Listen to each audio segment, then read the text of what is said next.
My wife's 40th birthday arrived like a scheduled execution. I watched Iris Torvell arrange flowers in our kitchen, her movements precise and calculated, each petal positioned for maximum effect.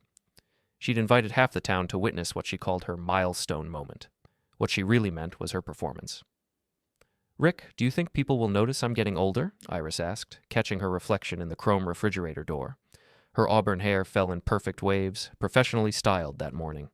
At 40, she looked better than most women at 30, but vanity consumed her like a fever. "You look great," I replied, not bothering to glance up from my laptop screen. 3 months of investigating my own wife had taught me to measure my words carefully. Every conversation was now evidence collection. The community center buzzed with anticipation by 7 that evening. Iris had rented the entire space, decorating it with white and gold balloons, elegant table settings, and a professional photographer she'd hired to document her special day.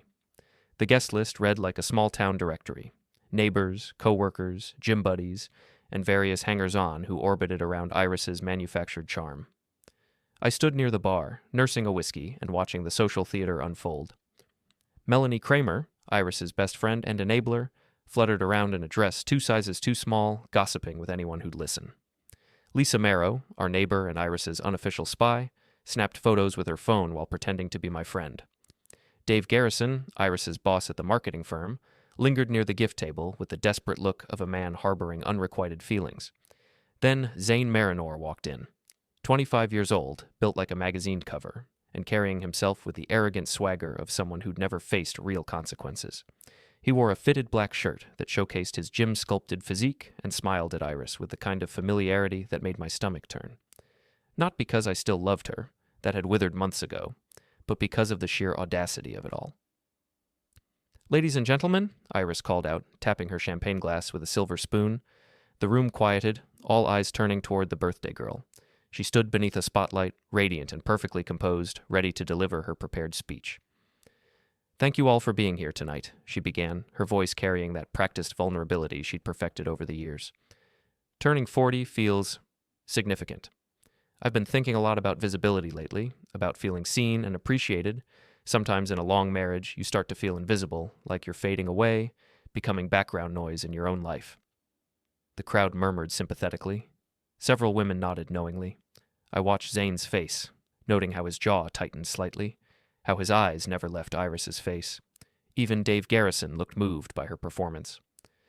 "I want to thank my husband, Rick, for organizing this beautiful evening," Iris continued, gesturing toward me with a smile that didn't reach her eyes. "Even though we've grown apart over the years, even though the spark isn't quite what it used to be, he still tries to make me feel special." More sympathetic murmurs. A few people glanced at me with pity. The narrative was being established in real time. Devoted wife, neglectful husband, natural drift of a long marriage. Classic misdirection. I finished my whiskey and walked to the front of the room. Iris's eyes widened slightly. This wasn't part of her script. "Before we continue," I said, my voice cutting through the murmur of conversation, "I have a special gift for the birthday girl." I pulled out a small wrapped box, the kind jewelry comes in. Iris's face lit up with genuine surprise and what might have been hope. The crowd pressed closer, phones ready to capture the moment. "You mentioned feeling invisible," I said, handing her the box. "You said I don't look at you the way I used to. You're absolutely right about that." Iris's fingers trembled slightly as she unwrapped the box. The room held its collective breath. She lifted the lid, looked inside, and her face went completely pale. Inside were printed photographs, time-stamped, high resolution, Iris and Zane at the Riverside Hotel, Iris and Zane in the gym after hours, Iris and Zane in his apartment, her wedding ring clearly visible on the nightstand. The silence stretched like a taut wire. Someone's champagne glass slipped from nerveless fingers, shattering on the floor. Zane took an involuntary step backward, his confident smirk evaporating. "You seem very visible to him," I added, my tone conversational, almost friendly. Iris stared at the photos, her mouth opening and closing without sound. The carefully constructed narrative of her birthday speech crumbled in real time. No amount of spin could explain away photographic evidence. "Rick, she started. "No need to explain," I interrupted. "Pictures are worth 1,000 words, aren't they? And these tell quite a story." The crowd began to shift uncomfortably. Melanie rushed to Iris's side, but stopped short when she saw the photos. Dave Garrison's face cycled through confusion, hurt, and finally understanding. Lisa Marrow kept snapping pictures, though whether from habit or opportunity, I couldn't tell. I turned to address the room. Thank you all for coming tonight. I think the birthday girl needs some time to process her gift. Please enjoy the food and drinks. Consider it a farewell party. With that, I walked out of the community center, leaving behind the wreckage of Iris's carefully orchestrated celebration. Behind me, I could hear the explosion of whispered conversations, the scrape of chairs as people leaned in for a better look at the photos, the beginning of social annihilation. My phone buzzed with a text message before I reached my car. We need to talk. Iris. I deleted it without responding. The talking was over. Now came the reckoning. 3 months earlier, I'd been a different man.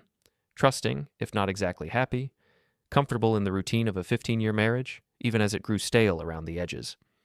I worked as a freelance IT consultant, fixing other people's digital problems while remaining oblivious to my own analog ones.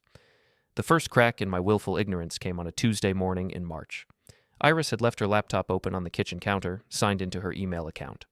I wasn't snooping. I was checking my own messages on her machine while mine updated, but a notification popped up that made me pause.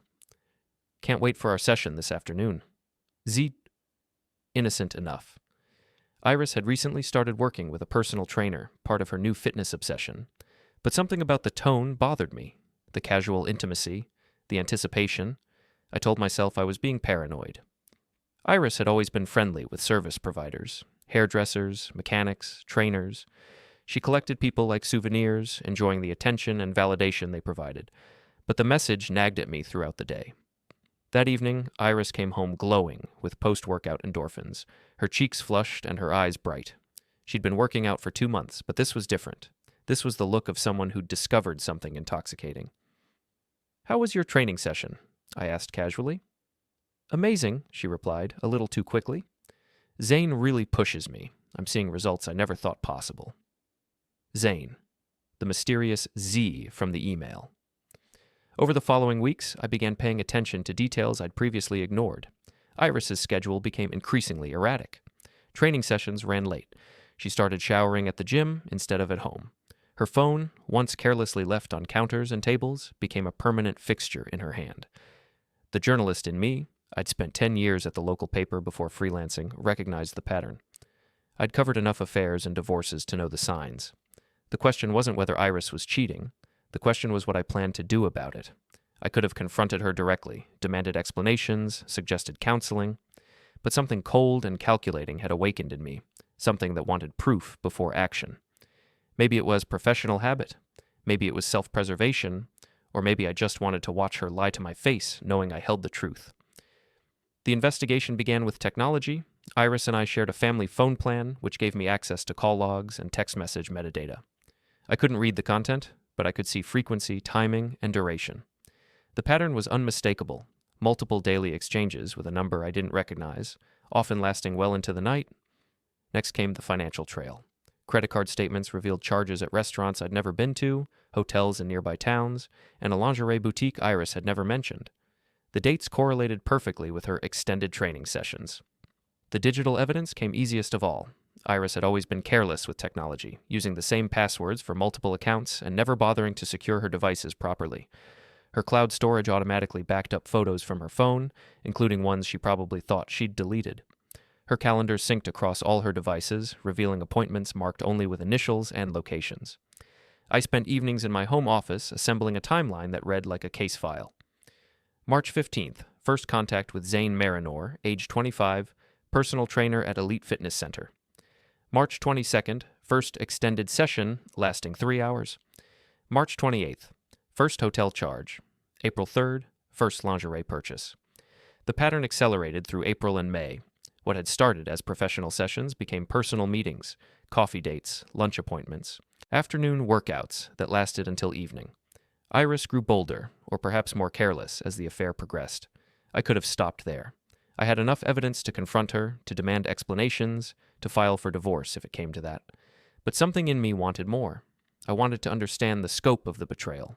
I wanted to know who else knew, who was complicit, who was helping her maintain the deception. That's when I started following her. Not every day. I wasn't a stalker, just a husband gathering intelligence. But once or twice a week, I'd finish my work early and position myself where I could observe without being seen. The coffee shop across from the gym, the parking lot of the Riverside Hotel, the shopping center where she claimed to meet Melanie for girls' nights out. What I discovered was an entire support network built around the affair. Melanie wasn't just enabling, she was actively facilitating, providing alibis and cover stories. Lisa Marrow, our helpful neighbor, was feeding information back to Iris about my schedule and activities. Even Dave Garrison seemed to be in the loop, approving flexible work arrangements that gave Iris more freedom to pursue her extracurricular activities. The most damning evidence came from a surveillance camera I installed in our garage, not to spy on Iris directly, but to monitor who came and went from our property while I was working. The footage revealed Zane's visits on days when Iris claimed to be alone, sick, or working from home. It showed intimate conversations in our driveway, passionate embraces against her car, and casual familiarity with our private space. By June, I had assembled a comprehensive dossier of infidelity: photos, timestamps, financial records, communication logs, and video evidence. Everything organized chronologically, cross-referenced, and verified through multiple sources. It was thorough enough to satisfy any divorce attorney and damning enough to destroy any credibility Iris might claim. But I still wasn't ready to act. Something in me wanted to see how far she would go, how elaborate the deception would become. Her birthday was approaching, the perfect stage for whatever performance she was planning. I spent the week before her party making final preparations, not for the celebration, but for the revelation. I had the photos professionally printed, selected for maximum impact and clarity. I researched the guest list, identifying allies and potential witnesses. I even practiced my delivery, timing the moment for maximum effect. The night before her birthday, Iris lay beside me in bed, scrolling through her phone and smiling at messages I couldn't see. "Tomorrow's going to be special," she said softly. "I can feel it." "I'm sure it will be," I replied. "I have a feeling it's going to be a night no one forgets." She smiled and kissed my cheek, the same casual affection she'd shown for 15 years. In 12 hours, that familiar gesture would become another casualty of her choices. The aftermath of the birthday party played out exactly as I'd anticipated. Within hours, my phone buzzed with calls and messages from friends, neighbors, and acquaintances who'd witnessed Iris's public humiliation. Some offered support, others sought gossip, and a few tried to play peacemaker. I ignored them all.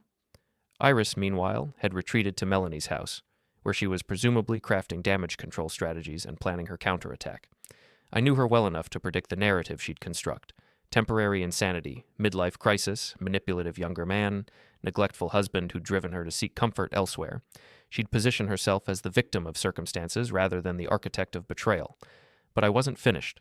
The birthday revelation was just the opening act.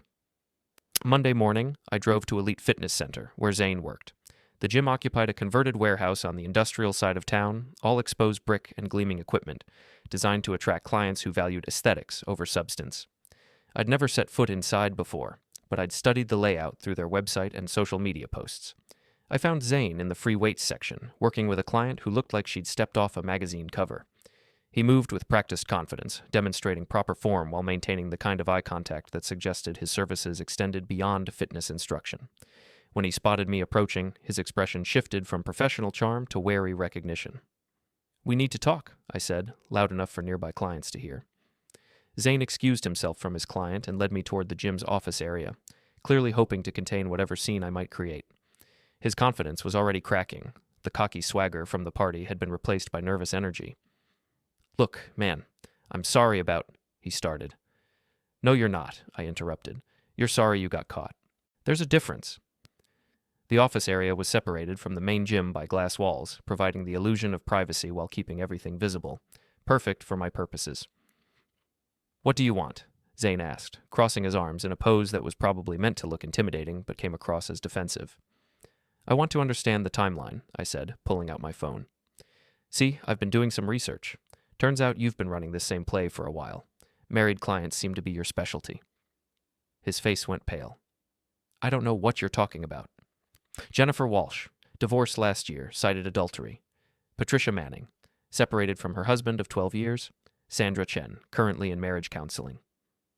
I scrolled through my notes, watching his expression change with each name. Should I continue? The research had taken me most of Sunday, cross-referencing Elite Fitness client lists with public divorce records, social media activity, and local gossip networks. Zane had a pattern, and patterns left trails. "You can't prove anything," he said, but his voice lacked conviction. "I don't need to prove anything to your other victims," I replied. "I just need to make sure they know about each other." Amazing how quickly word spreads in a small town, especially when it involves someone who preys on vulnerable women. I'd already drafted the emails, complete with documentation and timelines. A few clicks would send Zane's entire history to his current clients, their husbands, and the gym's management. His career would be over by lunch. "What do you want?" he asked again, this time with desperation creeping into his voice. "I want you to stay away from my wife," I said. "I want you to find a new job, preferably in another state. And I want you to understand that if you ever contact Iris again, these emails go out to everyone." I showed him my phone screen, finger hovering over the send button. His eyes widened as he recognized some of the names on the recipient list. "You're insane," he muttered. "I'm thorough," I corrected. "There's a difference." I turned to leave, then paused at the office door. "Oh, and Zane, you might want to check your car. Parking meters in this town are strictly enforced." Outside, I watched through the gym's windows as Zane rushed to the parking lot, where he discovered his expensive sports car being loaded onto a tow truck. I'd called in the violation myself. He'd been parked in a handicapped space, probably assuming his looks and charm would get him out of any consequences. The next phase of my plan required more finesse. Iris worked at Garrison Marketing, a mid-sized firm that handled advertising for local businesses. Dave Garrison had built the company from nothing, and his reputation for ethical business practices was his most valuable asset. He wouldn't tolerate scandal, especially not from an employee whose personal drama might reflect poorly on his brand. I arrived at Garrison Marketing just before lunch, carrying a manila folder and wearing my most professional demeanor. The receptionist, a young woman I'd met at various company social events, greeted me warmly. "Rick, what brings you here? Is Iris expecting you?" "Actually, I need to speak with Dave," I said. "It's about Iris, but she's not expecting me." Dave Garrison's office occupied the building's corner, with windows overlooking the downtown business district. He was a man in his early 50s, successful but lonely, who'd never quite managed to find personal happiness despite his professional achievements. His feelings for Iris were an open secret among the staff. Everyone could see how his face lit up when she entered a room, how he found excuses to involve her in high-profile projects, how he'd never quite managed to marry despite having every reason to settle down. "Rick," he said, standing to shake my hand. "This is unexpected. Please sit down." I placed the manila folder on his desk, but didn't open it immediately. "Dave, we've known each other for what, 8 years? Since Iris started working here?" "Something like that," he agreed, though his eyes kept drifting to the folder. "I've always appreciated how you've supported her career. The flexible schedule, the professional development opportunities, the way you've helped her grow in the industry." "Iris is talented," he said carefully. "She's an asset to the company?" "She is," I agreed. "Which is why this situation is so disappointing." I opened the folder, revealing the same photographs I'd shown at the birthday party, along with additional documentation, hotel receipts, restaurant charges, and a timeline showing how Iris had used company time and resources to facilitate her affair. Dave's face went through a series of expressions: confusion, recognition, hurt, and finally anger. He studied each piece of evidence with the attention to detail that had made him successful in business. "How long?" he asked quietly. 3 months that I can document, possibly longer." He leaned back in his chair, looking older than his years. "She used company credit cards for some of these charges." "The Riverside Hotel lunch meetings were billed as client consultations," I confirmed, "but there's no corresponding client in your system." "And the flexible schedule I approved was being used to facilitate afternoon meetings with her trainer." Dave closed the folder and sat in silence for several minutes. When he finally spoke, his voice was steady but cold. "I'll need to conduct a formal review of her expense reports and timesheets. If there are discrepancies—" "I understand," I said, standing to leave. "I thought you should know before this becomes public knowledge." "Public knowledge? Small towns don't keep secrets very well," I said, "especially after public displays like the one at her birthday party." I left Dave's office knowing that Iris's professional life was about to become as complicated as her personal one. By the time she returned from lunch, there would be a formal meeting scheduled to review her recent expense reports and client activities. Her flexible schedule would be suspended pending investigation. Her access to company resources would be limited. The final piece of Monday's puzzle involved Lisa Marrow, our helpful neighbor who'd been feeding information to Iris about my activities and schedule. I found her in her front yard, tending to the flower garden that bordered our properties. "Rick," she called out as I approached, I heard about the party. I'm so sorry about what you're going through. Her sympathy sounded genuine, but I'd learned not to trust appearances. Lisa had been playing both sides for months, pretending to be my friend while reporting my movements to Iris. It's been difficult, I agreed, especially discovering how many people knew what was happening. Something flickered in her eyes. Guilt, maybe, or recognition that her role might not be as secret as she'd assumed. I pulled some interesting data from our home security system, I continued, watching her face carefully. Amazing what those cameras pick up. Conversations in driveways, phone calls in gardens, meetings that happen when people think no one's watching. Lisa's hands stilled on her gardening shears. I don't know what you mean. The audio quality is surprisingly good, I said, clear enough to identify voices, understand conversations, even pick up phone calls made outdoors. This was a bluff. Our security system didn't have audio recording capabilities. But Lisa's reaction told me everything I needed to know. Her face went pale, and she began fidgeting with her gardening tools. Lisa, I know you've been reporting to Iris. I know about the text messages, the phone calls, the updates about my schedule. The question is whether you want to continue being part of her drama, or whether you'd prefer to stay neutral going forward. She opened her mouth to deny it, then seemed to think better of the lie. She said you were acting suspicious. She was worried about the marriage. She was worried about getting caught, I corrected, and she used you to help cover her tracks. Lisa looked down at her flowers, unable to meet my eyes. I thought I was helping save your marriage. You were helping end it, I said. The question now is whether you want to be associated with what comes next. I didn't elaborate on what comes next might involve, but the implication was clear. Lisa nodded slowly, understanding that her role as Iris's informant had just ended. By Monday evening, I'd systematically dismantled the support network that had enabled Iris's affair. Zane was looking for a new job and a way to retrieve his impounded car. Dave Garrison was conducting a formal review of Iris's employment that would likely result in suspension or termination. Lisa Marrow had been neutralized as a source of intelligence, but Iris wasn't finished fighting. That night, she called from Melanie's house, her voice shaking with rage and desperation. You can't destroy my entire life because of one mistake, she said. I'm not destroying anything, I replied calmly. I'm just making sure everyone knows the truth. This is about revenge, not truth. Maybe, I admitted, but the truth is still the truth, regardless of my motivations. There was a long pause before she spoke again. What do you want, Rick? What will it take to make this stop? I want you to understand what invisible actually feels like, I said, and hung up. The real campaign was just beginning. Tuesday morning brought the first wave of social consequences. I woke to 17 missed calls, 23 text messages, and 46 social media notifications.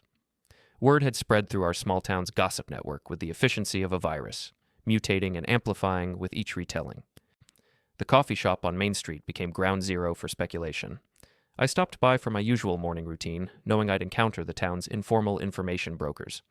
Sure enough, Al Brennan was holding court near the counter, regaling a small crowd with his version of events from the birthday party. Al owned the hardware store next door and possessed an encyclopedic knowledge of everyone's business. He was harmless enough, more entertainer than malicious gossip, but his reach extended throughout the community. If you wanted information to spread, you told Al. If you wanted it contained, you avoided him entirely. Rick, he called out as I entered, just the man we were talking about. The coffee shop went quiet. A dozen faces turned toward me, expressions ranging from sympathetic to curious to barely concealed excitement. Small-town drama was rare entertainment, and I'd provided the most compelling storyline in years. Morning, Al, I said, ordering my usual black coffee. Sounds like you've got quite an audience today. Well, you know how it is, Al said with a grin. People are curious about Sunday night. Hell of a birthday party, from what I hear. It was memorable, I agreed. Iris holding up okay? Asked Margaret Chen, who ran the flower shop and had provided arrangements for the party.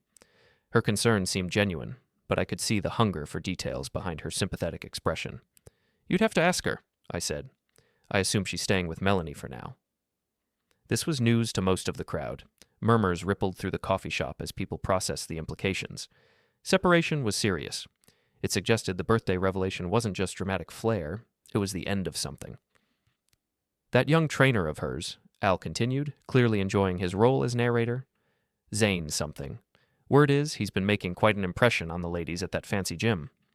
So I've heard, I said neutrally. Patricia Manning's divorce got finalized last month, Margaret added. She was working with a trainer, too. Same gym, I think. The conversation continued without my participation.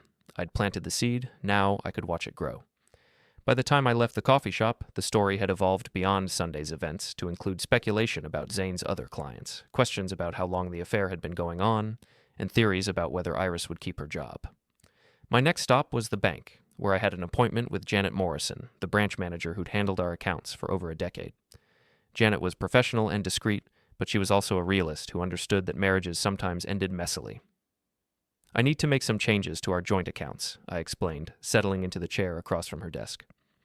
What kind of changes? Janet asked, though her tone suggested she already knew. I want to freeze access to our joint checking and savings accounts. I also want to remove Iris as an authorized user on the credit cards. Janet nodded slowly. Rick, I have to ask, is this related to the situation everyone's talking about? It's related to protecting assets during a marital dispute, I said carefully. I have reason to believe unauthorized charges have been made on our joint accounts. This was technically true. The hotel bills and restaurant charges for Iris's affair had come from our shared credit card, making them unauthorized in the sense that I hadn't approved them for their actual purpose. I'll need documentation for something like this, Janet said. Bank policy requires... I handed her a folder containing copies of the credit card statements, highlighted to show the suspicious charges, along with a letter from the attorney I'd consulted the previous week. Everything was legal and properly documented. This will take effect immediately, I asked. Within the hour, Janet confirmed. She'll receive notification by mail, but the accounts will be frozen before then. I left the bank knowing that Iris would discover her financial limitations as soon as she tried to pay for lunch. It was a harsh move, but necessary. Affairs were expensive, and I wasn't going to subsidize the destruction of my own marriage. The afternoon brought an unexpected visitor. Dave Garrison appeared at my home office door, looking haggard and older than he had just 24 hours earlier. We need to talk, he said. I invited him in, noting how his usual confidence had been replaced by something rawer and more vulnerable. Dave had built his business on relationships and trust, and learning about Iris's deception had shaken him more than just professionally.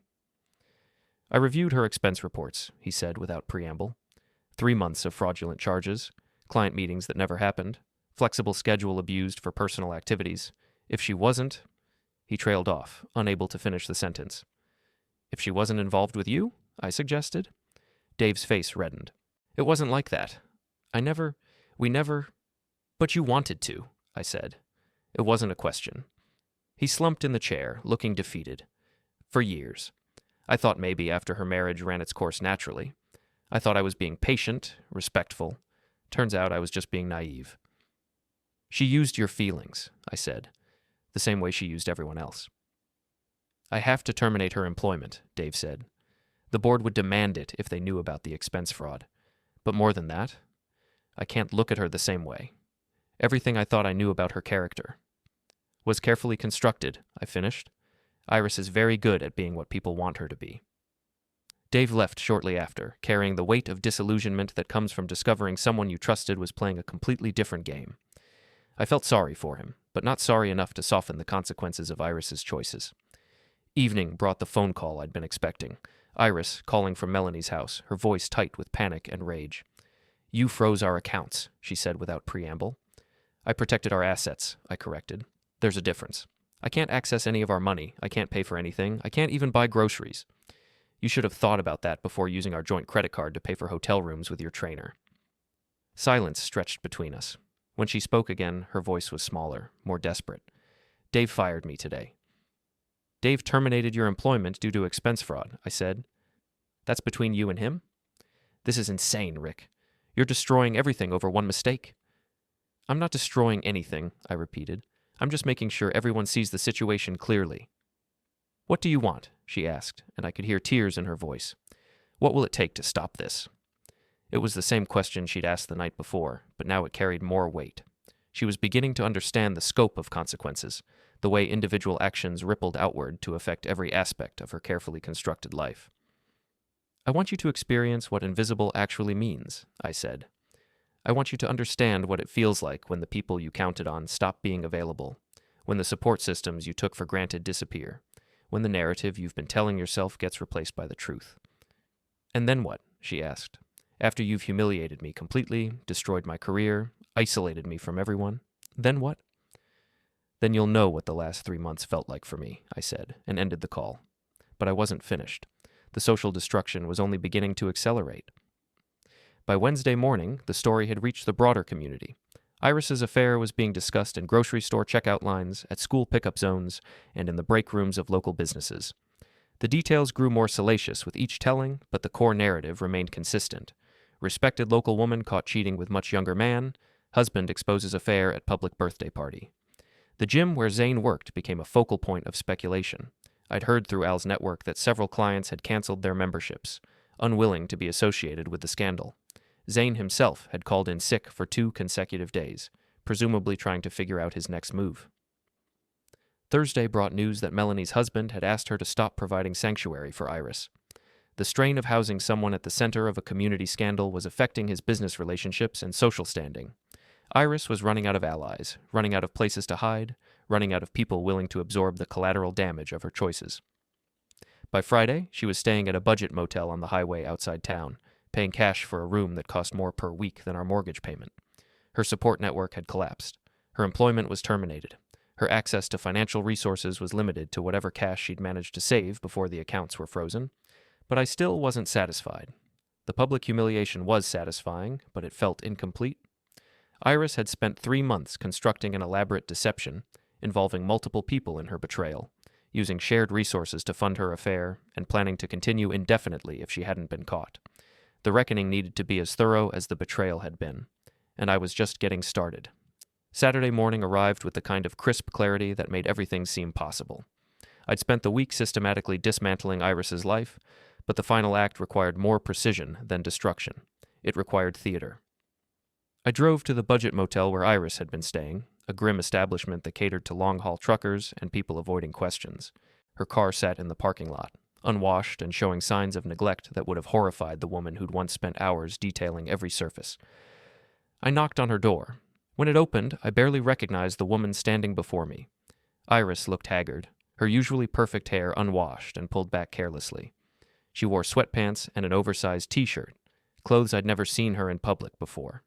The transformation was startling. "Rick," she said, her voice hoarse. "What are you doing here?" "We need to talk," I said. "Really talk. Not through lawyers or intermediaries or angry phone calls, just us." She stepped aside to let me enter. The motel room was depressing. Stained carpet, flickering fluorescent lights, the smell of industrial disinfectant failing to mask decades of transient occupancy. For someone who'd always valued appearances and comfort, this had to feel like exile. "How did you find me?" she asked. "Small town," I said. "There aren't many places to hide." She sat on the edge of the bed, looking smaller and more fragile than I'd seen her in years. For a moment, I almost felt sorry for her. Almost. "I know you hate me," she said quietly. "I know I deserve everything that's happened. But Rick, we were married for 15 years. That has to count for something." "It does count," I agreed.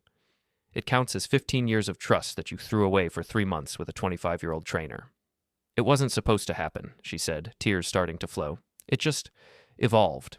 He made me feel young again, desired, like I mattered." "You mattered to me," I said, "until you decided I wasn't enough." "You stopped seeing me," she insisted. "We became roommates, not lovers. We went through the motions without any real connection." "So you found connection with someone else," I said, "without bothering to end things with me first." She wiped her eyes with the back of her hand. "What do you want, Rick? Why are you here?" "I want to understand something," I said. "Help me figure out the timeline. When did you decide our marriage was over? When did you start planning to leave? When did you stop caring about the promises we made?" "I never stopped caring," she said. "That's what made it so complicated." "Complicated," I repeated. "Is that what we're calling it?" I pulled out my phone and showed her a photograph, one I hadn't shared at the birthday party.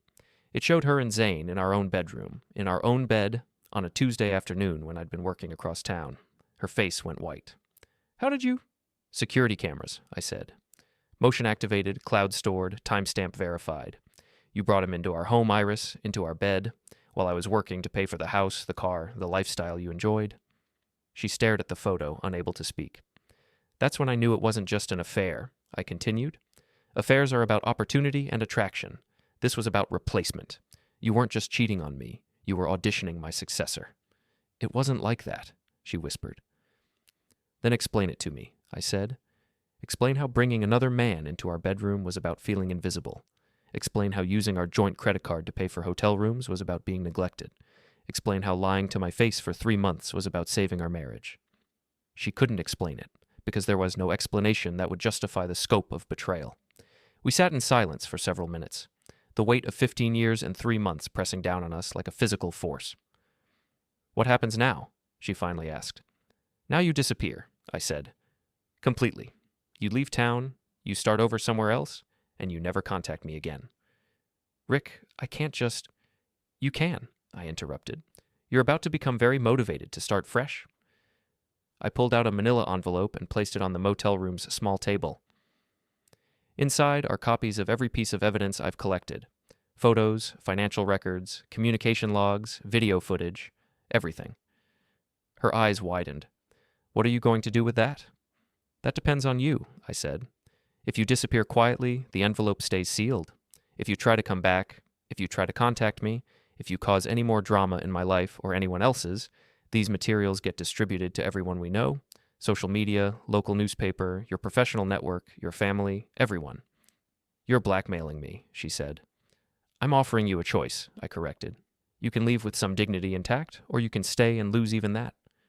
She stared at the envelope like it contained a live explosive. In a way, it did. I don't have anywhere to go, she said. No job, no money, no references. You should have thought about that before you decided to blow up your life, I said. But I'm not completely heartless. I placed a cashier's check on the table next to the envelope. $5,000, enough to get you somewhere else and started in a new life. Consider it severance pay. She picked up the check with trembling fingers. This is really it? 15 years, and this is how it ends? This is how you ended it, I said. I'm just making it official. I stood to leave, then paused at the door. Iris, for what it's worth, I hope you find whatever you were looking for. I hope it was worth everything you gave up to get it. She was crying again, but I didn't stay to comfort her. That wasn't my job anymore. I drove home through the center of town, past the coffee shop where Al would be holding court with the latest updates, past the bank where Janet Morrison had helped me protect our assets, past the gym where Zane was presumably looking for new employment. The town looked the same as it had a week ago, but everything had changed. My phone buzzed with a text message from an unknown number. Thank you for the truth. Patricia Manning. Patricia Manning, one of Zane's previous victims. Word was spreading beyond our immediate community.